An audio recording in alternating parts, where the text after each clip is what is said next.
After Tyrese was on the internet posting, talking about he gon' be gone till November, now it has been reported that Tyrese done turned himself into Fulton County. You know the county where Fani Willis, that famous prosecutor, resides. By the way, this video is for entertainment and informational purposes only. Therefore, everything is allegedly. The nerves of some people. Posting that they are here, there, and everywhere. Anywhere but at the jailhouse for the warrant that had been put out on your behind. I tell you, these celebrities are something else. They must think the rules don't apply to them. And it seems like sometimes they can use their fame and money to get out of things. However, this is not happening in this situation, where Tyrese dogs allegedly unalived a neighbor's dog. If you don't know what's going on with that, you can look at the video I posted on this previously. Let's talk about it, busybodies. Tyrese, who is part of the entertainment industry, has been gripped by a serious incident involving Fast and Furious star Tyrese Gibson, who surrendered to Atlanta police following a tragic event involving his dogs, this according to CNN. Now first, he was out traveling as if he was not wanted by police, as I stated before. He had to come back in October, although he talking about he gon' be gone till November. This ain't no Wyclef song, ninja. Of course, he has been bailed out and now can be back on his journey until November. The 46-year-old actor turned himself in at Fulton County Jail early Friday morning, facing a misdemeanor charge of animal cruelty. So he came back before November to turn himself in. After posting a $20,000 bond, which is a drop in the bucket for Tyrese, he should have been turned himself in. I have a feeling there was an ulterior motive. Like the police may have wanted to put his dogs to sleep after they allegedly put the neighbor's dog to sleep. So sad. Tyrese reportedly was promptly released, but the case has raised significant concerns about pet ownership responsibility and safety in residential communities. One would think that with big dogs, when they go out, you would have them on a leash or get a bigger piece of property where they can roam, like in the backyard, a fenced backyard, where they cannot get out perhaps. The charge stems from a devastating incident on September 18, 2025, when Gibson's 4 Cane Corso Mastiffs allegedly attacked Henry, a 5-year-old Cavalier King Charles Spaniel, in the upscale Buckhead neighborhood of Atlanta. Surveillance footage from a doorbell camera captured the crucial moments before the attack, showing the large dogs prowling outside the neighbor's home. The video evidence reveals one of the dogs scratching and barking aggressively at the front door, while the others roamed freely around the yard, painting a disturbing picture of events that would unfold, allegedly. So this disturbing incident was caught on camera, it seems like, for the most part. So it is going to be hard for Tyrese to get out of this one, is what I am thinking. Although I have seen a report that stated he is claiming he was not at the time that it happened. So I wonder who is going to get thrown under the bus in the end to take the blame for this incident. Not sure that this would excuse him from charges, since he is the owner of the dogs, along with reportedly there had been recent complaints about these dogs roaming the neighborhood. However, reportedly he is taking full responsibility for this incident, which is good. Now, before this arrest and release of Tyrese, reportedly his home was raided. This is according to an article on TMZ. There is body cam footage of the raid and TMZ's website. The video is disturbing in that it shows what appears his grandmother sitting in the back of a police cruiser. Let's not make Tyrese make another crying video. He gon' be like, what do they want from my grampty? Poor grandmother got caught up in Tyrese's mess. Hopefully this is all she had to do was sit in the police car, although she would probably rather not have been. Now of note, Tyrese is saying he wasn't at home at the time of the incident with his dogs. Hopefully his elderly grandmother does not get caught up in these charges, which I don't think she will. Seems she just happened to be at the wrong place at the time they decided to execute the search warrant. Although reportedly it is a misdemeanor that he is being charged with. He has been arrested and released. Now let Grandma get her rest, dang it.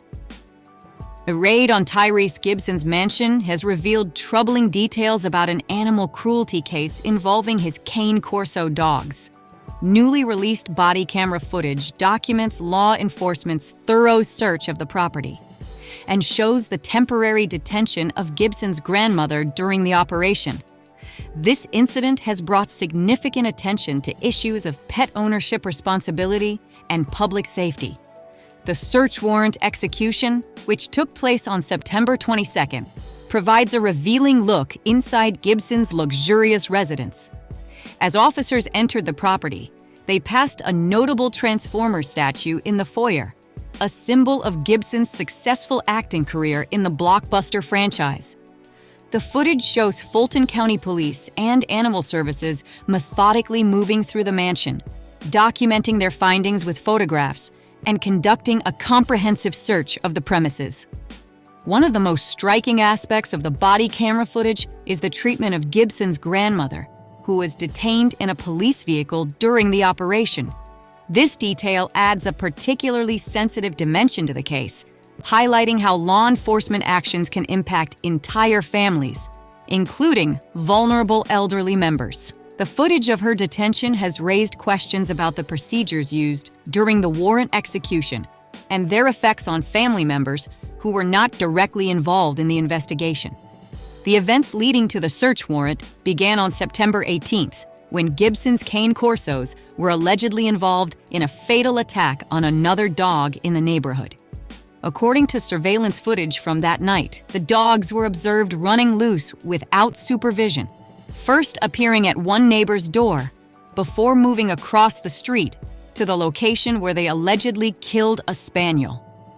This incident represents a serious breach of responsible pet ownership and has resulted in criminal charges against Gibson. Mind you, allegedly. This is the same Tyrese who filed an error-racial lawsuit against Home Depot. This, according to an article on Web. It states that he decided to dismiss the case with prejudice, which means that he cannot refile this suit. This allegedly happened all because a cashier would not let his associate use his credit card to complete a transaction. Mind you, Tyrese claims he went outside to his car and gave the cashier permission to do this. However, the cashier changed their mind, allegedly, and wanted Tyrese to be there when the credit card was being used, allegedly. Mind you, he went to his car, and all this ninja had to do was come back in the store and use his own credit card. Now, mind you, this is the same Tyrese who was crying on video, talking about what more do you want from me? What more do you want from me? We want you to turn in those dogs. Keep your dogs on a leash and not have them out and about terrorizing the neighborhood. Allegedly. Allegedly. But back to the situation at hand. The severity of this situation is amplified by the fact that this wasn't an isolated incident. According to police reports, Gibson's dogs had managed to escape from his estate 6 times in that same week alone, which makes you wonder, did they actually escape, or were they just allowed to roam the neighborhood without being on leash? This pattern of escapes suggests a serious ongoing issue with containment and supervision of the animals. The actor had acquired the Cane Corsos, a breed well known for their use as guard dogs, less than 4 years ago. Oh my goodness, not dogs like this on the loose in the neighborhood. Can you imagine a neighbor walking in the neighborhood or just out and about for a walk or run and encountering these dogs? That could be scary, as many people are afraid of dogs, especially ones this big. Through his attorney, Gabe Banks, Gibson explained that his decision to get these dogs was motivated by security concerns, specifically citing problems with stalkers randomly appearing at his residence. Now that may be true, but what about your dogs allegedly stalking the neighborhood? You don't want to be frightened. You should have the same consideration for your neighbors, in my opinion. Keep them at your residence so they can protect you. Or just get better security. The investigation by Fulton County Police revealed a troubling history of warnings issued to Gibson regarding the control of his dogs. Despite multiple advisories about maintaining better control over his pets, the situation apparently remained unresolved. Following the fatal attack, authorities gave Gibson a specific deadline of September 22nd to surrender his dogs to animal services. However, Gibson failed to meet this deadline, leading to further complications in the case. When officials returned with an arrest warrant on September 29th, they discovered that the dogs had already been rehomed, creating additional challenges for law enforcement. It is doubtful that the police will get custody of these dogs, in my opinion. I mean, Tyrese is charged with a misdemeanor. He can probably pay his way out of this. But as for retribution for the neighbor considering what happened to his poor little dog, that could be a bit more expensive. Gibson's legal representation, through attorney Gabe Banks, has maintained that the actor was not present at his residence when the incident occurred. However, they emphasize that Gibson accepts full responsibility for his dogs. Banks has issued multiple statements highlighting his client's full cooperation with legal authorities and commitment to resolving the matter through appropriate legal channels. The actor has also expressed his deepest condolences to the family who lost their dog, though this has done little to mitigate the tragedy's impact on the affected family. I have a feeling that a mere apology will not be enough. It is a start, though. The case has brought to light interesting contrasts in Gibson's history with dogs. Social media posts from his account showed the Cane Corsos peacefully interacting with smaller Pomeranians, though the ownership of these smaller dogs wasn't clearly specified.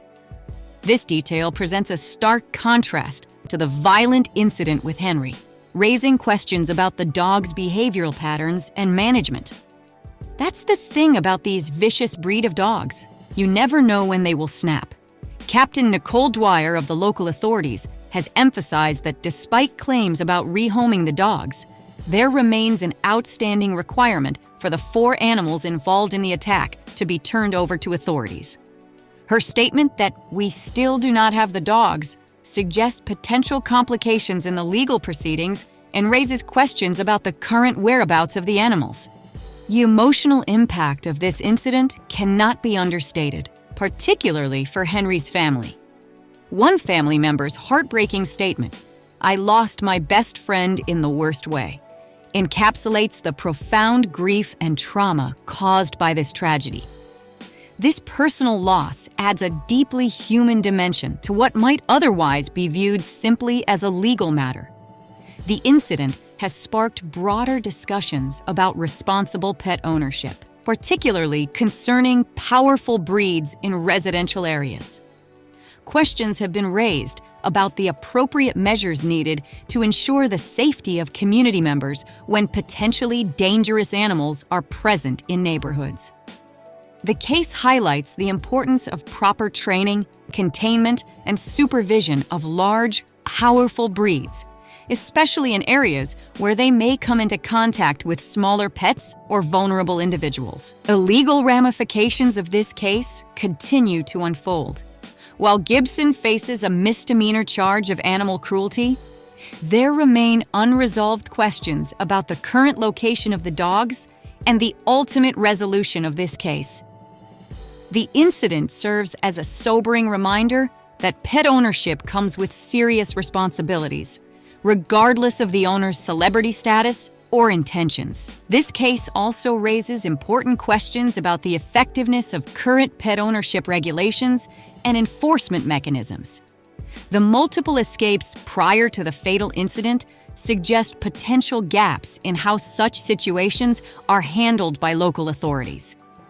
The fact that Gibson was able to rehome the dogs before they could be seized by animal services also points to possible weaknesses in the system designed to handle dangerous dog cases. The incident has become a catalyst for community discussions about pet safety and responsibility, particularly in upscale residential areas where the proximity of neighbors requires heightened vigilance.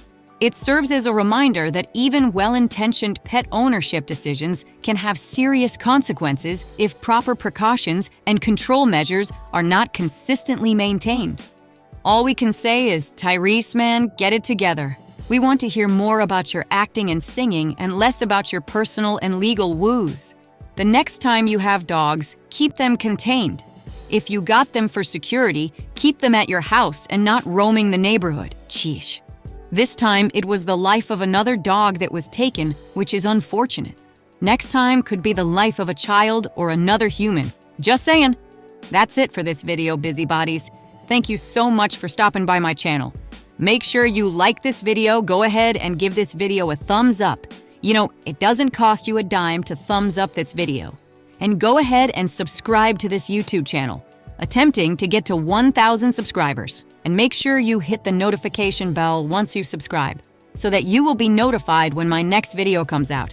And I'll see you in the next video. Bye for now.